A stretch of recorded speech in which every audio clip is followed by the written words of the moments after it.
किसान साथियों, आज हम आपको बताएंगे अगर आप भी गेहूं की देर से बुआई करते हैं, यानी बहुत सारे किसान साथी दिसंबर के महीने में गेहूं की बुआई करते हैं। तो ऐसे किसान साथी गेहूं की पैदावार कैसे बढ़ाएं, क्योंकि जितना देर से आप बुआई करते हैं उत्पादन में उतना ही कमी हमें देखने को मिलती है। तो ऐसा हम क्या करें जिससे वो जो कमी है उसमें हम और कमी लाएं, हमें बढ़िया उत्पादन देखने को मिले। किन किन खादों का इस्तेमाल हम करें अगर हम देर से बुआई करते हैं। गन्ना कटाई के बाद बहुत सारे किसान साथी गेहूं लगाते हैं, तो ऐसी दशा में स्वाभाविक रूप से तो गन्ना काटने के बाद ही बुआई कर पाएंगे, यानी दिसंबर के महीने में ही बुआई कर पाएंगे। तो वो किसान साथी किन किन खादों का इस्तेमाल करें, कैसे कल्ले ज़्यादा बढ़ा सकते हैं, कैसे पैदावार ज़्यादा बढ़ा सकते हैं, तो एक एक करके पूरी जानकारी आज की वीडियो में हम आपको देने वाले हैं। तो पूरी वीडियो किसान साथियों आप ज़रूर देखिएगा, और कुछ भी आपके मन में अगर सवाल है या सुझाव है तो आप कमेंट करिएगा। सबसे पहले बात करते हैं, वैसे तो आपको समय से बुआई करने का प्रयास करना चाहिए, लेकिन देर से बुआई किया है या पिछेती बुआई किया है तो हमेशा इस बात का भी ध्यान दीजिए कि अगर आप देर से गेहूं लगाते हैं तो पिछेती बोई जाने वाली किस्में ही लगाएं। अगर आप अगेती बोई जाने वाली वैरायटी पिछेती में लगाएंगे तो उत्पादन में आपको काफ़ी कमी देखने को मिलेगी। इसलिए हमेशा अगर देर से बुआई करते हैं तो देर से बोई जाने वाली गेहूं की किस्में ही चुनें, वो बढ़िया रहेगा। इसके साथ साथ बारी आती है किन खादों का इस्तेमाल करें। खाद डालते समय अगर आप ज़रा से भी गलती करेंगे तो उसका सीधा सीधा असर आपके उत्पादन पे देखने को मिलेगा।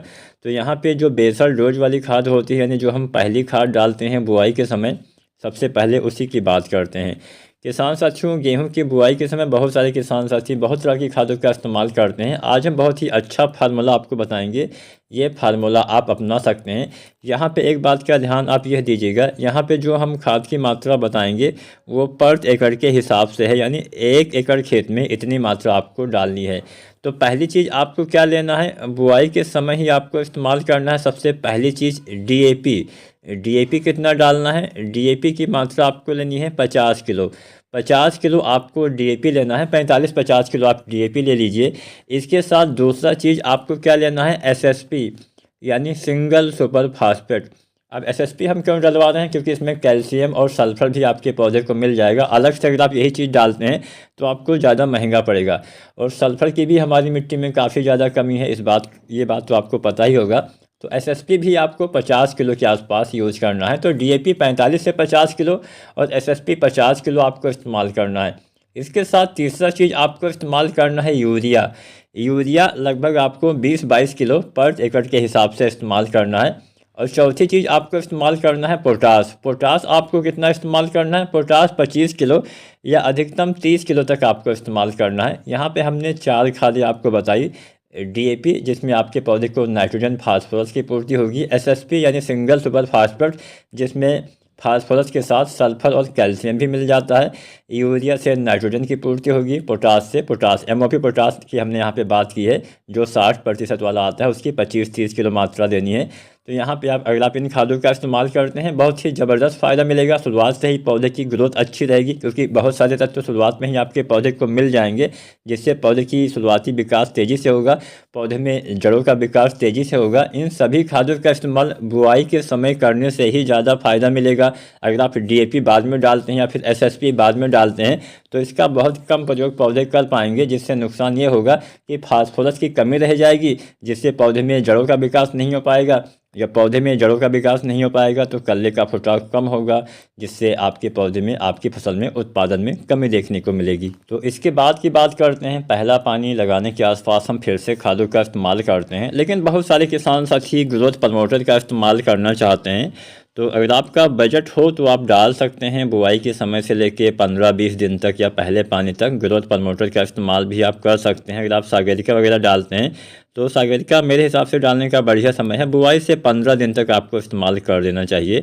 और सागरिका दानेदार जैसा कि आपको पता है 2 तरह से आती है, एक आती है सागरिका Z++ जिसमें बहुत सारे माइक्रोन्यूट्रंस के साथ साथ पौधा वृद्धि वाले हार्मोन्स होते हैं, और एक होती है सागरिका गोल्ड जिसमें कुछ माइक्रोन्यूट्रंस भी होते हैं, पौधा वृद्धि हार्मोन्स भी होते हैं। इसके साथ साथ इसमें ह्यूमिक एसिड के साथ फ्लोविक एसिड भी पाया जाता है, जो विशेषकर जड़ विकास में थोड़ा ज़्यादा मदद करेगा। तो जो भी आपका बजट हो, चाहे सागरिका जेड प्लस प्लस हो, चाहे सागरिका गोल्ड हो, अगर आपका बजट अलाउ करता है तो आप लगभग 10 किलो पर एकड़ के हिसाब से इनका इस्तेमाल बुआई से 15-20 दिन तक आप डाल सकते हैं। बढ़िया फ़ायदा ये भी आपको देने वाली है। इसका इस्तेमाल जो है करेंगे तो अच्छे कल्ले, अच्छे फुटाव आपको देखने को मिल सकते हैं। तो ये तो हो गया। अब पहले पानी की बात करते हैं। गेहूं की फसल में अगर आप पैदावार बढ़ाना चाहते हैं तो जो गेहूं में आप पहला पानी लगाइएगा उसमें आपको ध्यान ये देना होता है कि उसमें ज़्यादा पानी भरना नहीं होता है। तो औसतन 20-25 दिन पे हम पहला पानी लगाते हैं, लेकिन नमी हो तो आप 30 दिन तक भी लगा सकते हैं, नमी के ऊपर होता है। लेकिन हाँ, 20-25 दिन का एक वैज्ञानिक समय माना जाता है, क्योंकि आप देर से बुआई करेंगे तो अगर आपके मिट्टी में अभी नमी की कमी दिखती है तो बुआई से पहले ही आपको पानी लगाना चाहिए। हल्का सिंचाई करने के बाद फिर से जुताई करवाइए, क्योंकि क्या होता है कि अगर नमी की कमी बुआई के समय रहेगी तो जमाव सही से नहीं होगा, और अगर पौधे का जमाव सही से नहीं होगा तो दिक्कत होगी।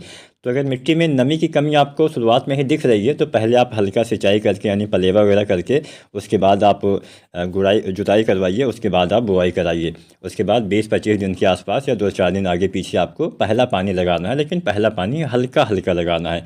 बहुत ज़्यादा पानी भरने से उत्पादन में आपको कमी देखने को मिल सकती है।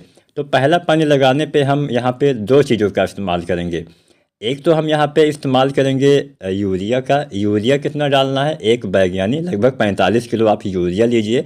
इस यूरिया के साथ आप मिलाइए ह्यूमिक एसिड। अगर आप सागरिका वगैरह नहीं डालते हैं तो आपको मिलाना, अगर आप सागरिका जो डालते हैं, जो सागरिका गोल्ड होती है उसमें ह्यूमिक एसिड पाया जाता है, तो दोबारा से डालने की आवश्यकता नहीं है।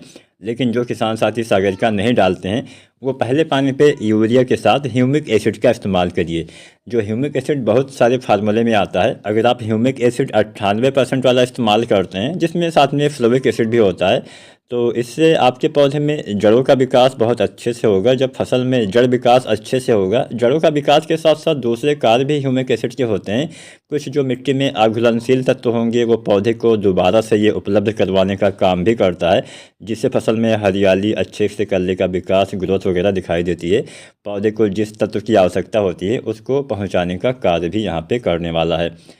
तो ह्यूमिक एसिड 98% वाला लगभग 1 किलो से 1.5 किलो तक, और साथ में यूरिया लगभग 40-45 किलो आपको पहले पानी पे इस्तेमाल करना है। इस बात का ध्यान देना है। अब इसके बाद में जिंक की बात करें तो आप चाहें तो जिंक भी मिला सकते हैं, लेकिन मेरा मानना है कि जिंक का आप स्प्रे विधि से प्रयोग करिए। अगर आप 33% वाला जिंक का स्प्रे विधि से प्रयोग करते हैं तो 750 ग्राम मात्रा लेनी है। अगर आप 21% वाला जिंक डालने वाले हैं तो उसकी आपको 1 किलो मात्रा लेनी है। और अगर आप 12% वाला जो जिंक आता है चिलेटेड वाला, इसका इस्तेमाल करते हैं तो इसकी आपको लगभग 100 ग्राम या 120 ग्राम मात्रा लेनी है। और यहाँ पे अगर आप जिंक सल्फेट डालते हैं, चाहे 33% वाला चाहे 21% वाला, तो साथ में आपको यूरिया भी मिलाना पड़ेगा। तो 1-2 किलो आप यूरिया मिला लीजिएगा साथ में। और जो चिलेटेड वाले जिंक होती है इसको आप किसी भी खाद के साथ, आप NPK के साथ भी यूज कर सकते हैं, बस अलग अलग घोल के आपको स्प्रे करना चाहिए।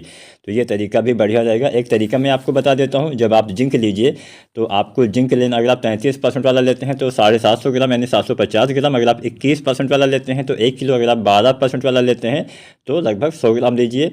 इसके साथ लीजिए आप मैग्नीशियम सल्फेट लगभग 1 किलो। इसके इस्तेमाल से भी पौधे में अच्छे से हरियाली, अच्छे से जड़ों का विकास, कल्ले का फुटाव होगा।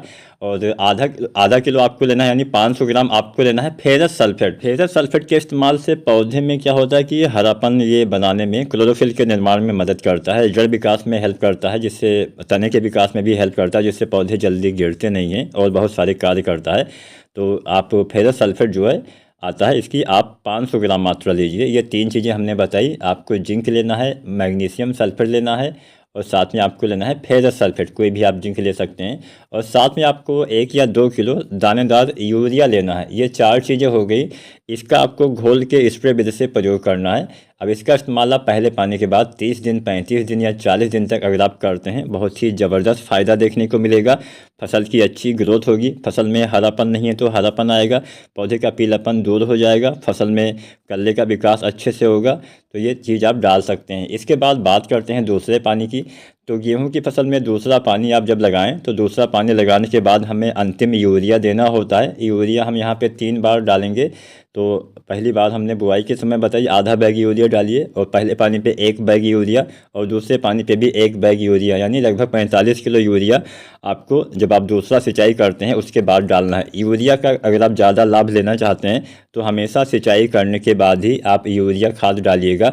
अगर आप सिंचाई करने से पहले यूरिया डालते हैं बाद में सिंचाई करते हैं तो इससे आपको जो है यूरिया का लाभ है, जिससे नाइट्रोजन की पूर्ति होती है, वो कम मिलेगा। इस बात का आपको किसान साथियों ध्यान देना पड़ेगा।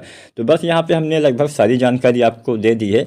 बालियाँ निकलने से पहले आप चाहें तो बोरोन और NPK 05234 का इस्तेमाल कर सकते हैं। बोरोन जो 20% वाला आता है लगभग आपको 100 ग्राम लेना है। NPK 1 से 1.5 किलो इस्तेमाल करना है। आज की वीडियो पसंद आई हो तो लाइक शेयर करें और चैनल को सब्सक्राइब करें। धन्यवाद।